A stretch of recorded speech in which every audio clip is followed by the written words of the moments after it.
नमस्कार। आज हम वैदिक विधि से भाग संक्रिया सीखेंगे और भाग संक्रिया जो है वैदिक विधि से 3 तरीकों से की जाती है। सूत्र दवजांक, सूत्र निखिलम, सूत्र परावर्त्य योजित। इसके अंदर महत्वपूर्ण विधि जो है सूत्र दवजांक है। तो आज हम सूत्र दवजांक विधि से भाग संक्रिया सीखेंगे। इसके लिए हम क्या करते हैं कि हमें सवाल को 3 हिस्सों में बांटना है।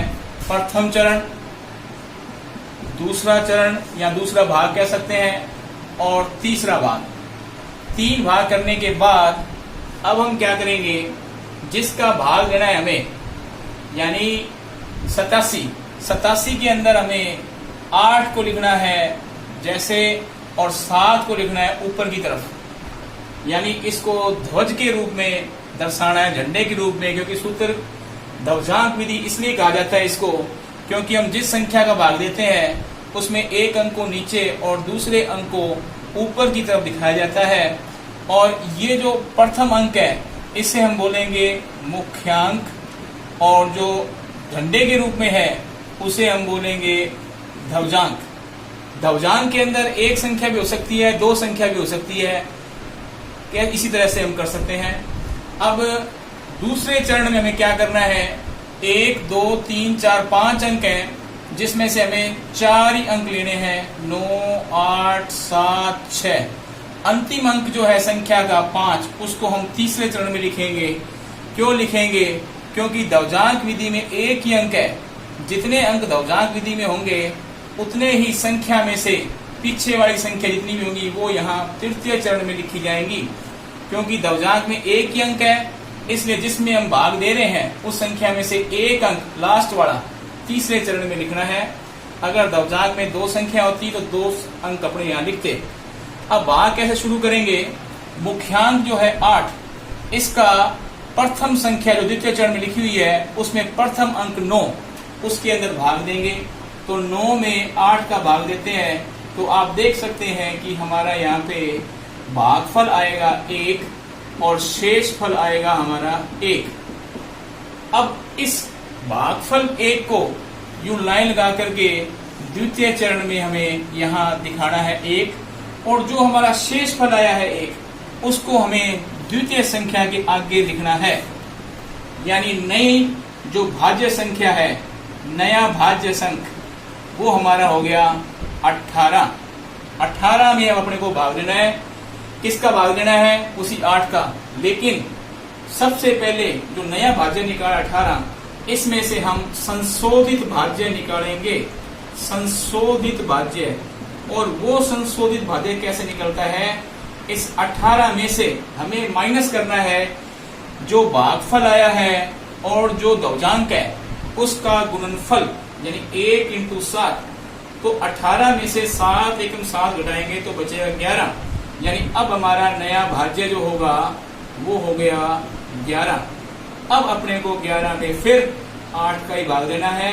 तो आप देख सकते हैं भागफल आएगा 1 और शेष फल हमारे पास आ जाएगा 3। तो ये जो भागफल है उसको फिर यहाँ दिखाना है, और बचा हुआ शेष फल हमें अगली संख्या के आगे दिखाना है। अब हमारी नई भाज्य संख्या, नया भाज्य जो अंक है, भाज्य अंक, वो हमारा हो गया 37। तो हमारी नई भाज्य संख्या 37।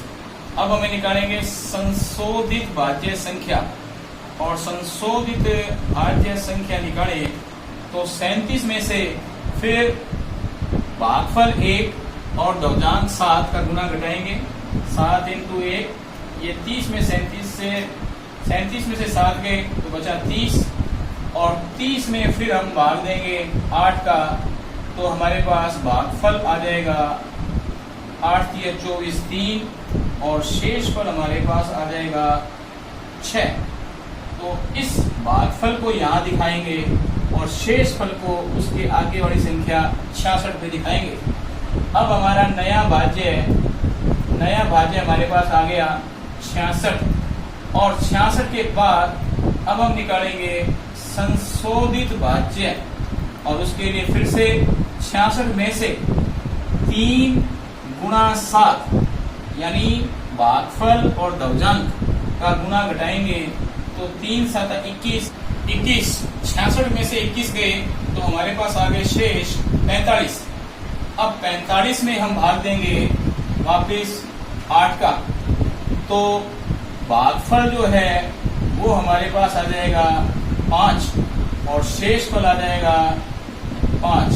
तो भागफल को हमने यहाँ दिखाना है और शेषफल को हम दिखाएंगे तीसरे चरण में, क्योंकि अब यहाँ कोई संख्या शेष नहीं रही, तीसरे चरण में जाना पड़ेगा। शेषफल 5, तो ये बन गया नई संख्या, नया भाज्य बन गया 55, नया भाज्य 55। और जब हम तीसरे चरण में पहुंच जाते हैं तो हमें क्या करना है कि नया भाज्य 55 है उसको हमने इस तरह दिखाना है तीसरे खंड में नीचे की तरफ, और संशोधित भाज्य निकाल करके संशोधित भाज्य यानी 55 में से हमें फिर क्या घटाना है, भागफल और दवजांक का गुणा, यानी 5 गुणा 7 35, 55 में से 35 घट गया तो हमारे पास आ गया 20। और जब तीसरे चरण में जो 20 आया है ये हमारा कहलाएगा शेषफल, यानी भाग संक्रिया यहीं पे रुक जाएगी। जब हम तीसरे चरण पे पहुंच जाते हैं सिर्फ दवजांक और भागफल का गुणा करके और नई भाज्य संख्या में से घटा के लिख देना है, वो हमारा शेषफल आ जाएगा। तो इस तरह से हमने देखा कि भागफल तो हमारे पास आ गया 1135 और शेषफल आ गया हमारे पास 20। इसी प्रकार से हम एक दवजांक विधि से सवाल करेंगे 58,764 और भाग 59। इसे दवजांक विधि से करके देखना है। ध्यान रखने वाली बात यह है कि भाग देते समय भाग उतना ही दे कि हमारा शेषफल आगे घट जाए, इस बात का ध्यान रखें और इस सवाल की प्रैक्टिस करें। यदि कोई समस्या हो तो कमेंट बॉक्स में लिखें, मैं आपकी समस्या का समाधान करूंगा। धन्यवाद।